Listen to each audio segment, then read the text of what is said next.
Hello दोस्तों, स्वागत है आप सभी का मेरे YouTube चैनल स्टडी विद ओम में। आज मैं आप सभी के लिए लेकर आया हूं बाल विकास एवं शिक्षण शास्त्र के वन लाइनर प्रश्न, जो आपकी परीक्षा की दृष्टि से बहुत ही उपयोगी है।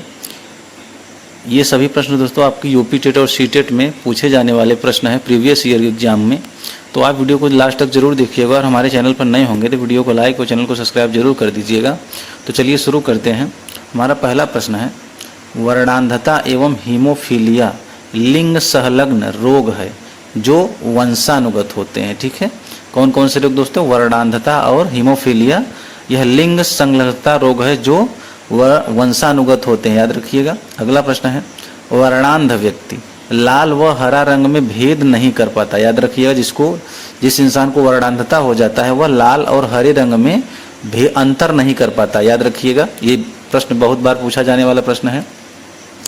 इसे प्रोटीन दोष या डैल्टोनिज्म भी कहते हैं। ये प्रश्न आता है दोस्तों, इसे कौन दोष कहते हैं, या इसको प्रोटीन दोष या डैल्टोनिज्म भी कहते हैं। ठीक है, आगे प्रश्न देखते हैं दोस्तों। प्रश्न है हमारा, वर्णांधता का वर्णन सर्वप्रथम होर्नर ने वर्ष 1876 में किया था। अगला प्रश्न है, हीमोफीलिया रोग में व्यक्ति के रुधिर का थक्का नहीं जमता है। ठीक है, इसलिए इसे रक्त स्रावण रोग भी कहते हैं। ठीक है दोस्तों, रक्त का थक्का किस विटामिन की कमी से होता है? तो वह होता है दोस्तों विटामिन के की कमी से। याद रखिएगा, विटामिन के की कमी से रक्त का थक्का नहीं जमता है और इसलिए इसे रक्त स्रावण रोग भी कहते हैं। अगला प्रश्न है हमारा, उद्दीपक अनुक्रिया सिद्धांत के प्रवर्तक थार्नडाइक हैं। कौन है दोस्तों? थार्नडाइक उद्दीपक अनुक्रिया सिद्धांत के प्रवर्तक हैं। अगला प्रश्न है हमारा, क्रिया प्रसूत अनुबंध सिद्धांत के प्रवर्तक स्किनर हैं। कौन है दोस्तों? स्किनर, बीएफ स्किनर हैं क्रिया प्रसूत अनुबंध के प्रवर्तक। अगला प्रश्न देखते हैं दोस्तों आप वीडियो को लास्ट तक जरूर देखें क्योंकि ये सभी प्रश्न बहुत ही इंपॉर्टेंट हैं। प्रश्न है हमारा अगला, अनुकूलित अनुक्रिया सिद्धांत के प्रवर्तक कौन है? पावलोव है। याद रखिएगा, अनुकूलित अनुक्रिया सिद्धांत के प्रवर्तक कौन है? पावलोव। अगला प्रश्न है, समीपता का अनुबंध सिद्धांत के प्रवर्तक कौन है? तो यह दोस्तों गुथरी हैं। कौन है? गुथरी। अगला प्रश्न है, प्रबलन सिद्धांत के प्रवर्तक कौन है? क्लार्क एल हल। कौन है दोस्तों? क्लार्क एल हल प्रबलन सिद्धांत के प्रवर्तक हैं। अगला प्रश्न है, चिन्ह अधिगम सिद्धांत के प्रवर्तक टालमैन है। कौन है दोस्तों? टालमैन है चिन्ह अधिगम सिद्धांत के प्रवर्तक। आगे बढ़ते हैं, प्रश्न नंबर 11 है हमारा, सूझ या अंतर्दृष्टि का सिद्धांत के प्रवर्तक कौन है? कोहलर है। कौन है दोस्तों? कोहलर। अगला प्रश्न है, अधिगम का क्षेत्र सिद्धांत के प्रवर्तक लेविन है, कुर्ट लेविन। याद रखिएगा दोस्तों, अधिगम का क्षेत्र सिद्धांत के प्रवर्तक कौन है? Kurt Lewin. अगला प्रश्न है, अधिगम सोपान सिद्धांत के प्रवर्तक आर.एम. गैने हैं। कौन है दोस्तों? आर.एम. गैने। आगे बढ़ते हैं, प्रश्न नंबर 14 है हमारा, सामाजिक अधिगम सिद्धांत के प्रवर्तक अल्बर्ट बंडूरा है। कौन है दोस्तों? अल्बर्ट बंडूरा सामाजिक अधिगम सिद्धांत के प्रवर्तक है। अगला प्रश्न है, प्राकृतिक उद्दीपक भोजन, अप्राकृतिक उद्दीपक घंटी की आवाज तथा प्राकृतिक अनुक्रिया लार आना है। ठीक है दोस्तों, यह प्रश्न बहुत बार पूछा है दोस्तों। प्राकृतिक उद्दीपक कौन है दोस्तों? भोजन। अप्राकृतिक उद्दीपक कौन है? घंटी। और घंटी की आवाज है अप्राकृतिक उद्दीपक, और प्राकृतिक अनुक्रिया क्या है दोस्तों? लार आना। याद रखिएगा, लार आना प्राकृतिक अनुक्रिया है। अगला प्रश्न देखते हैं दोस्तों, थार्नडाइक के उद्दीपक अनुक्रिया सिद्धांत को चयन एवं संबंध का सिद्धांत भी कहा जाता है। याद रखिएगा दोस्तों, थार्नडाइक के उद्दीपक अनुक्रिया सिद्धांत को क्या कहा जाता है? चयन का भी सिद्धांत कहते हैं और संबंध का सिद्धांत भी कहा जाता है। याद रखिएगा। अगला प्रश्न है हमारा दोस्तों, वीडियो को लास्ट तक जरूर देखिए क्योंकि ये सभी प्रश्न बहुत ही इंपॉर्टेंट है। अगला प्रश्न है हमारा, गणित के प्रश्नों का समाधान करना प्रयास व त्रुटि सिद्धांत द्वारा संभव है। ठीक है, जिसे थार्नडाइक ने बताया है दोस्तों। प्रयास एवं त्रुटि का सिद्धांत किसने दिया था? थार्नडाइक ने दिया था। और किस गणित के प्रश्नों का समाधान प्रयास एवं त्रुटि के सिद्धांत द्वारा ही संभव है। ठीक है, अगला प्रश्न है हमारा, मनोवैज्ञानिकों ने अनुबंधन को दो भागों में बांटा है। कौन सा? पहला है दोस्तों क्लासिकी अनुबंधन, याद रखिएगा, और दूसरा है साधनात्मक अनुबंधन। ठीक है, याद रखिएगा। अगला प्रश्न है हमारा, एडवर्ड एडवर्ड चेस टालमैन की पुस्तक का नाम, एडवर्ड चेस टालमैन की पुस्तक का नाम क्या है दोस्तों? Purposive behaviour in animal and man है। ठीक है, ये प्रश्न बहुत बार आता है दोस्तों सीटेट या टेट में कि एडवर्ड चेस टालमैन की पुस्तक का नाम क्या है। तो उनकी पुस्तक का नाम दोस्तों purposive behaviour in animal and man है। ठीक है, याद रखिएगा। अगला प्रश्न देखते हैं दोस्तों। ये सभी प्रश्न दोस्तों अब पुस्तक से आने वाले हैं। कोहलर की पुस्तक का नाम क्या है? तो दोस्तों इनका है मेंटेलिटी ऑफ एप्स। ठीक है, क्योंकि उन्होंने चिंपैंजी पर अपना प्रयोग किया था, इसलिए इनकी पुस्तक का नाम मेंटेलिटी ऑफ एप्स है। अगला प्रश्न है दोस्तों, स्किनर की पुस्तक का नाम द बिहेवियर ऑफ ऑर्गेनिज्म है। याद रखिएगा, द बिहेवियर ऑफ ऑर्गेनिज्म है। अगला प्रश्न है, E.L. थॉर्नडाइक की पुस्तक का नाम एजुकेशनल साइकोलॉजी है। याद रखिएगा दोस्तों, ये सभी प्रश्न आते हैं, बहुत बार पूछे जाने वाले प्रश्न है ये सब। E.L. थॉर्नडाइक की पुस्तक का नाम क्या है? Educational psychology. आगे बढ़ते हैं दोस्तों। अगला प्रश्न है हमारा, क्लार्क एल हल की पुस्तक का नाम क्या है? तो प्रिंसिपल ऑफ बिहेवियर। क्या है दोस्तों? Principle of behaviour, Clark L Hull की पुस्तक है। अगला प्रश्न देखते हैं दोस्तों, अनुबंधन के पिता I.P. पावलोव को कहा जाता है। ठीक है, क्लासिकल अनुबंधन के पिता किसको कहा जाता है दोस्तों? I.P. पावलोव को। ठीक है, अगला प्रश्न है हमारा, कोहलर ने अपना प्रयोग सुल्तान नामक चिंपैंजी पर किया था। आगे बढ़ते हैं। प्रश्न है हमारा, स्किनर ने अपने प्रयोग चूहे व कबूतर पर किए थे। याद रखिएगा। अगला प्रश्न है, भूल भुलैया टालमैन मनोवैज्ञानिक से संबंधित है। याद रखिएगा, भूल भुलैया किससे संबंधित है? टालमैन मनोवैज्ञानिक से संबंधित है। अगला प्रश्न है हमारा, मौलिक पाप का सिद्धांत के प्रवर्तक संत आगस्टाइन हैं। याद रखिएगा, मौलिक पाप का सिद्धांत के प्रवर्तक कौन है? संत आगस्टाइन। अगला प्रश्न है हमारा, मनोसामाजिक विकास का सिद्धांत के प्रवर्तक संत इरिक्सन है। कौन है दोस्तों? संत इरिक्सन। अगला प्रश्न है हमारा, सैमुअल इस्माइल के अनुसार चरित्र आदतों का पुंज है। ठीक है दोस्तों, क्या है? चरित्र आदतों का पुंज है। दोस्तों ये सभी कथन बहुत बार आने वाले आते हैं परीक्षा में। अगला प्रश्न है हमारा, मनोवैज्ञानिक बनने से पहले जीन पियाजे जंतु वैज्ञानिक थे। याद रखिएगा दोस्तों, यह भी प्रश्न पूछा जाने वाला प्रश्न है कि मनोवैज्ञानिक बनने से पहले जीन पियाजे क्या करते थे? तो वह एक जंतु वैज्ञानिक थे। याद रखिएगा। अगला प्रश्न है, जीन पियाजे ने व्यक्तित्व को जन्म से क्रियाशील माना है। ठीक है, व्यक्ति जन्म से ही क्रियाशील हो जाता है, या किसने माना है? जीन पियाजे ने। अगला प्रश्न देखते हैं। प्रश्न है हमारा, कोहलबर्ग के नैतिक विकास सिद्धांत में प्रौढ़ावस्था को शामिल नहीं किया गया है। ठीक है, क्या शामिल नहीं किया गया दोस्तों? कोहलबर्ग के नैतिक विकास सिद्धांत में प्रौढ़ावस्था को शामिल नहीं किया गया है। याद रखिएगा। अगला प्रश्न है, अभिप्रेरणा एक जन्मजात सहज प्रत्यय आंतरिक अदृश्य शक्ति है। याद रखिएगा, प्रेरणा क्या है? एक जन्मजात सहज प्रत्यय और आंतरिक अदृश्य शक्ति है। याद रखिएगा। अगला प्रश्न देखते हैं दोस्तों, अभिप्रेरणा में उद्देश्य निर्देशित रहता है। क्या रहता है दोस्तों? उद्देश्य निर्देशित रहता है, और अभिप्रेरणा एक मनोवैज्ञानिक क्रिया है। याद रखिएगा। अगला प्रश्न देखते हैं दोस्तों। अगला प्रश्न है, अभिप्रेरणा का जन्म किसी आवश्यकता के कारण होता है। ठीक है। अगला प्रश्न है हमारा, अभिप्रेरणा में तत्परता या सक्रियता निहित होती है।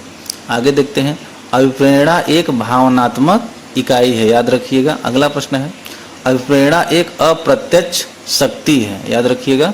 अगला प्रश्न है, अभिप्रेरणा का ज्ञान उसके परिणामों के निरीक्षण से, आगे देखते हैं, संभव है। उसके परिणामों के निरीक्षण से संभव है। आगे बढ़ते हैं दोस्तों।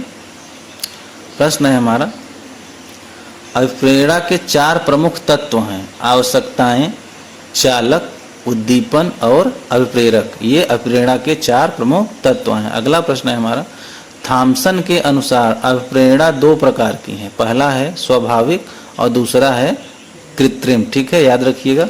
अगला प्रश्न है हमारा, मैस्लो के अनुसार अभिप्रेरणा 2 प्रकार की है। पहला है अर्जित और दूसरा है जन्मजात। ये भी याद रखिएगा दोस्तों, बहुत ही इंपॉर्टेंट प्रश्न है। आप वीडियो को लास्ट तक जरूर देखिएगा, और हमारे चैनल पर नए होंगे तो वीडियो को लाइक और चैनल को सब्सक्राइब जरूर करिएगा। अगला प्रश्न है, गैरिट के अनुसार अभिप्रेरणा 3 प्रकार की है। पहला है जैविक, दूसरा है मनोवैज्ञानिक और तीसरा है सामाजिक। याद रखिएगा। अगला प्रश्न है, फ्रायड के अनुसार अभिप्रेरणा के दो मुख्य कारक हैं। पहला है मृत प्रवृत्ति और दूसरा है अचेतन तत्व। याद रखिएगा दोस्तों, बहुत ही इंपॉर्टेंट है। आगे बढ़ते हैं दोस्तों।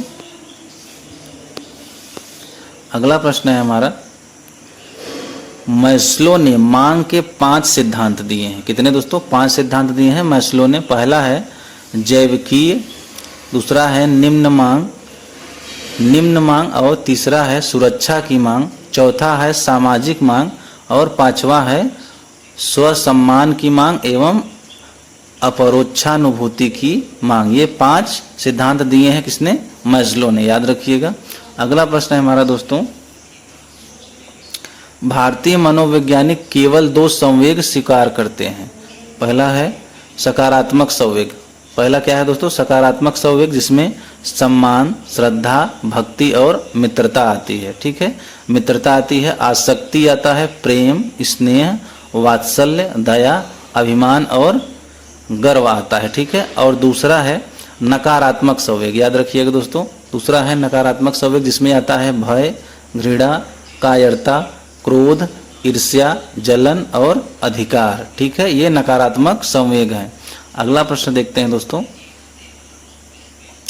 अगला प्रश्न है हमारा, अभिप्रेरणा सीखने की एक शर्त है। यह किसने कहा था दोस्तों? मेल्टन ने। किसने कहा था दोस्तों? मेल्टन ने कहा था। अगला प्रश्न है हमारा, सीखने की प्रक्रिया तभी अच्छी होगी जब अभिप्रेरणा होगी। यह किसने कहा था? एंडरसन ने कहा था। याद रखिएगा दोस्तों, यह कथन परीक्षा में बहुत बार पूछे जाते हैं। अगला प्रश्न है हमारा, अभिप्रेरणा के लिए शिक्षक सरल शब्दों में निम्न प्रक्रियाएं अपना सकते हैं। पहला है उद्देश्य, पुरस्कार, दंड, प्रगति का ज्ञान, निंदा, प्रशंसा, स्पर्धा, आकांक्षा निर्माण और प्रोत्साहन, और इसके साथ ही दोस्तों अनुमोदन और व्यावसायिक लक्ष्य। ठीक है, ये अपना सकते हैं। अगला प्रश्न है हमारा, मैकडूगल ने 14 संवेगों की खोज की थी। कितने दोस्तों? मैकडूगल ने कितने संवेगों की खोज की थी?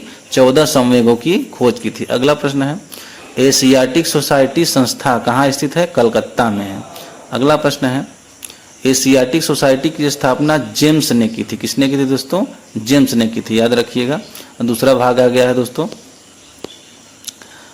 अगला प्रश्न है हमारा, 14 मनोवैज्ञानिकों द्वारा दी गई भिन्न भिन्न बुद्धि की परिभाषा को जर्नल ऑफ एजुकेशनल साइकोलॉजी ने एक लेखों की श्रृंखला के रूप में प्रकाशित की। किसने प्रकाशित किया था दोस्तों? जर्नल ऑफ एजुकेशनल साइकोलॉजी ने। याद रखिएगा। अगला प्रश्न है, प्रथम सफल बुद्धि परीक्षण का निर्माण वर्ष 1905 में अल्फ्रेड बिने ने किया था। ठीक है, प्रथम सफल बुद्धि परीक्षण का निर्माण अल्फ्रेड बिने ने किया था। याद रखिएगा। अगला प्रश्न देखते हैं दोस्तों। प्रश्न है हमारा, स्विट्जरलैंड के मनोवैज्ञानिक लेवेंटर ने बुद्धिमत्ता का आधार शारीरिक लक्षणों को बताया। क्या बताया दोस्तों? बुद्धिमत्ता का आधार शारीरिक लक्षण को बताया है। या किसने बताया दोस्तों?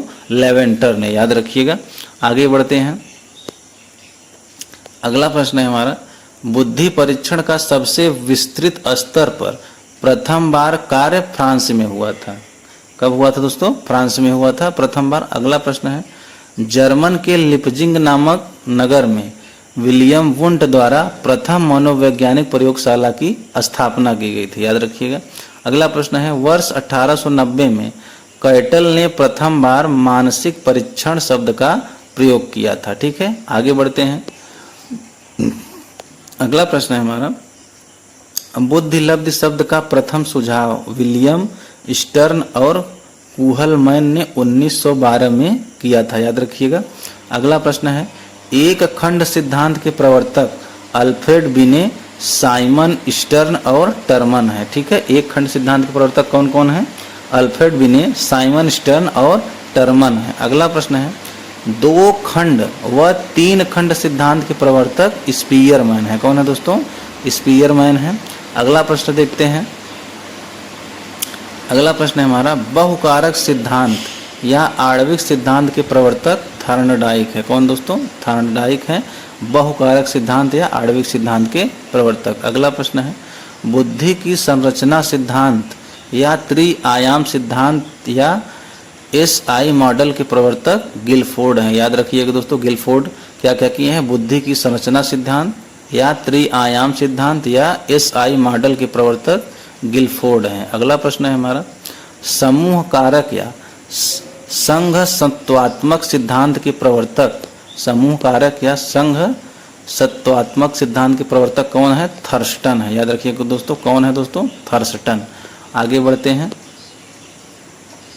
अगला प्रश्न है हमारा, तरल ठोस बुद्धि सिद्धांत के प्रवर्तक RV कैटल हैं। कौन है दोस्तों? RV cattle. अगला प्रश्न है, पदानुक्रमिक सिद्धांत के प्रवर्तक फिलिप बर्नन है। कौन दोस्तों? फिलिप बर्नन पदानुक्रमिक सिद्धांत के प्रवर्तक हैं। अगला प्रश्न है, बहुबुद्धि सिद्धांत के प्रवर्तक हार्वर्ड गार्डनर है। याद रखिएगा। अगला प्रश्न है, त्रितत्व सिद्धांत के प्रवर्तक रॉबर्ट स्टेनबर्ग हैं। कौन दोस्तों? Robert Steinberg. अगला प्रश्न है, बुद्धि का पास मॉडल के प्रवर्तक JP दास हैं। कौन दोस्तों? JP दास। ठीक है, आगे बढ़ते हैं, अगला प्रश्न है हमारा, स्पीयरमैन ने G फैक्टर को मानसिक ऊर्जा की संज्ञा दी है। ठीक है, याद रखिएगा, स्पीयरमैन ने G फैक्टर को मानसिक ऊर्जा की संज्ञा दी है। अगला प्रश्न है हमारा, बुद्धि के व्यक्तिगत व सामूहिक परीक्षणों को दो भागों में वर्गीकृत किया गया है। पहला है शाब्दिक बुद्धि परीक्षण, जिसको इसमें भाषा का प्रयोग होता है, और अशाब्दिक बुद्धि परीक्षण, इसमें चित्रों का प्रयोग होता है। याद रखिएगा। आगे बढ़ते हैं दोस्तों, अगला प्रश्न है हमारा, व्यक्तिगत बुद्धि परीक्षण में समय और धन अधिक लगता है। याद रखिएगा, व्यक्तिगत बुद्धि परीक्षण में समय और धन अधिक लगता है। अगला प्रश्न है, सामूहिक बुद्धि परीक्षण में समय, धन व श्रम की बचत होती है। याद रखिएगा दोस्तों। अगला प्रश्न है हमारा, शाब्दिक बुद्धि परीक्षण को कागज कलम परीक्षण या PPT के नाम से जाना जाता है। किसके नाम से दोस्तों? कागज कलम परीक्षण या PPT के नाम से जाना जाता है शाब्दिक बुद्धि परीक्षण। अगला प्रश्न है दोस्तों, प्रश्न है हमारा, बैटरी बुद्धि परीक्षण या क्रिया परीक्षण समूह को डॉक्टर CM भाटिया ने दिया था। किसने दिया था दोस्तों? बैटरी बुद्धि परीक्षण या क्रिया परीक्षण समूह को डॉक्टर CM भाटिया ने दिया था। अगला प्रश्न है हमारा, मनोवैज्ञानिक अल्फ्रेड बिने को बुद्धि मापन परीक्षण का आधुनिक युग का पिता माना जाता है, लेकिन इसकी आधारशिला स्पीयरमैन ने रखी थी। याद रखिएगा दोस्तों, बुद्धि मापन परीक्षण का आधारशिला स्पीयरमैन ने रखी थी, लेकिन आधुनिक युग का पिता किसको कहा जाता है दोस्तों? अल्फ्रेड बिने को कहा जाता है। याद रखिएगा। अगला प्रश्न है दोस्तों, प्रश्न नंबर 79 है हमारा, आलपोर्ट की परिभाषा के अनुसार व्यक्तित्व के निम्न गुण या प्रकृति हैं। कौन कौन से? संगठनात्मक, गत्यात्मक, मनोवैज्ञानिक, शारीरिक, वातावरण और समायोजन। याद रखिएगा दोस्तों। अगला प्रश्न है हमारा, किसी भी व्यक्ति का व्यक्तित्व दो प्रकार के कारकों से प्रभावित होता है। पहला जैविक कारक, दूसरा है वातावरणीय कारक। याद रखिएगा। अगला प्रश्न है हमारा, वातावरणीय कारक के दो रूप हैं, पहला है भौतिकी और दूसरा है सामाजिक। ठीक है। अगला प्रश्न है, सामाजिक कारक अग्रलिखित हैं, जैसे परिवार, पास पड़ोस, आर्थिक स्थिति, विद्यालय, जनसंचार, धर्म व संस्कृति। क्या है दोस्तों? धर्म व संस्कृति। अगला प्रश्न है हमारा, अब्राहम मैस्लो का मत है कि व्यक्तित्व का विकास व्यक्ति में उपस्थित अभिप्रेरकों के द्वारा होता है, जिन्हें 5 भागों में वर्गीकृत किया गया है। आइए देखते हैं 5 भाग कौन कौन से हैं। ठीक है। पहला है दैहिक मांग, दूसरा है सुरक्षा की मांग, तीसरा है सामाजिक मांग, चौथा है स्वसम्मान की मांग और पांचवा है आत्म सिद्धि की मांग। ठीक है। आगे बढ़ते हैं। प्रश्न नंबर 84 है हमारा, सील गुण सिद्धांत के प्रवर्तक आलपोर्ट व कैटल को माना जाता है। याद रखिएगा दोस्तों, सील गुण सिद्धांत के प्रवर्तक कौन है? आलपोर्ट व कैटल को माना जाता है। अगला प्रश्न है, अधिगम, अनुभव और प्रशिक्षण के परिणाम स्वरूप व्यवहार में परिवर्तन है। कथन है, यह कथन किसका है दोस्तों? गेट्स का। किसका कथन है दोस्तों? गेट्स का कथन है, अधिगम, अनुभव और प्रशिक्षण के परिणाम स्वरूप व्यवहार में परिवर्तन है। याद रखिएगा। अगला प्रश्न है हमारा, स्टैनफोर्ड बिने परीक्षण मापन करता है। किसका मापन करता है दोस्तों? बुद्धि का मापन करता है स्टैनफोर्ड बिने परीक्षण। याद रखिएगा। अगला प्रश्न देखते हैं दोस्तों। प्रश्न है हमारा, किसी दूसरी वस्तु की अपेक्षा एक वस्तु पर चेतना का केंद्रीकरण अवधान है। याद रखिएगा। और यह कथन किसका है दोस्तों? डम्बिल का है। किसका है दोस्तों? डम्बिल का कथन है। किसी दूसरी वस्तु की अपेक्षा एक वस्तु पर चेतना का केंद्रीकरण अवधान है। या अगला प्रश्न देखते हैं, सृजन शास्त्र या जीव सांख्यिकी के पिता किसको माना जाता है? तो यह माना जाता है दोस्तों सर फ्रांसिस गाल्टन को। सर फ्रांसिस गाल्टन को सृजन शास्त्र या जीवन सांख्यिकी का पिता माना जाता है। ठीक है। अगला प्रश्न देखते हैं दोस्तों। अगला प्रश्न है हमारा, सृजनात्मकता मौलिक परिणामों को अभिव्यक्त करने की मानसिक प्रक्रिया है। यह कथन किसका है? तो यह कथन दोस्तों क्रो एंड क्रो का है। याद रखिएगा दोस्तों, बहुत बार पूछा जाने वाला प्रश्न है। अगला प्रश्न है हमारा, विद्रोह की भावना की प्रवृत्ति किस अवस्था से संबंधित है? तो यह संबंधित दोस्तों पूर्व किशोरावस्था से संबंधित है विद्रोह की भावना। अगला प्रश्न है हमारा, अगला प्रश्न है, सीखने की वह अवधि जब सीखने की प्रक्रिया में उन्नत नहीं होती कहलाती है। तो यह कहलाती है दोस्तों सीखने का पठार। इसमें सीखने की प्रक्रिया में उन्नति नहीं होती है। ठीक है। आगे बढ़ते हैं। अगला प्रश्न है हमारा, सीखने का प्रयास एवं भूल के सिद्धांत का प्रतिपादन किसने किया? तो यह किया था दोस्तों थॉर्नडाइक ने। सीखने के प्रयास एवं भूल के सिद्धांत का प्रतिपादक थॉर्नडाइक ने किया था। अगला प्रश्न है, सामान्य संयुक्त कोशिका में गुणसूत्रों के जोड़े होते हैं। तो दोस्तों कितने होते हैं? 23 जोड़े होते हैं। अगला प्रश्न है हमारा, क्रिया प्रसूत अनुबंध सिद्धांत का प्रतिपादन किसने किया? तो यह किया था दोस्तों स्किनर ने किया था क्रिया प्रसूत अनुबंध सिद्धांत का प्रतिपादन। अगला प्रश्न है हमारा, प्रश्न नंबर 95 है, संज्ञानात्मक संप्राप्ति का न्यूनतम स्तर क्या है? तो वह है दोस्तों ज्ञान। याद रखिएगा। अगला प्रश्न है, संघनन का सिद्धांत किसकी व्याख्या करता है? तो यह व्याख्या करता है दोस्तों स्मृति की व्याख्या करता है। याद रखिएगा, संघनन का सिद्धांत स्मृति की व्याख्या करता है। अगला प्रश्न है, अधिगम वक्र में पठार बनने का क्या कारण है? तो दोस्तों थकान के कारण। किसके कारण है दोस्तों? थकान के कारण अधिगम वक्र में पठार बनने का क्रिया होती है। ठीक है। अगला प्रश्न देखते हैं दोस्तों।